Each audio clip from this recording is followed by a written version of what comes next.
السلام عليكم ورحمة الله وبركاته. سعد حليم أحييكم وأتمنى لكم أسعد الأوقات وأجمل اللحظات.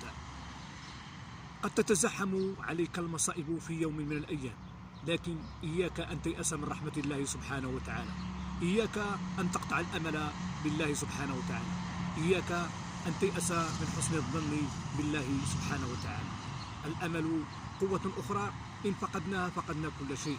الأمل شمعة تضيء ظلام اليأس، وهو قوة تدفعنا إلى غد أفضل، وهو الإيمان بأن القادم أفضل والشدائد مؤقتة، والليالي السوداء تنتهي ويبدأ شروق الشمس.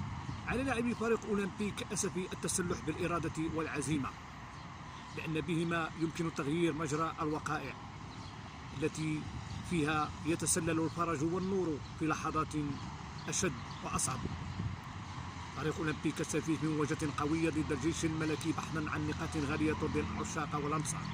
هذه المباراة تذكرنا بمواسم رائعة كانت من قبل بين فريق أولمبيك أسفي والجيش الملكي، وكان أبناء مدرسة أولمبيك أسفي حاضرين بقوة في هذه المواجهات، حيث كان حمزة الجداري أول من سجل الهاتريك على مرمى الفريق العسكري، وكان أسرع هدف من تسجيل اللاعب كوفي.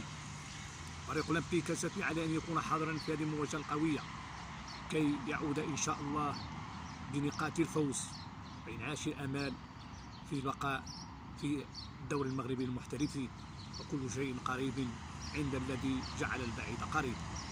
سعد حليمة، أستودعكم الله الذي لا تضيع ودائعه، وإلى اللقاء إن كان في العمر بقى.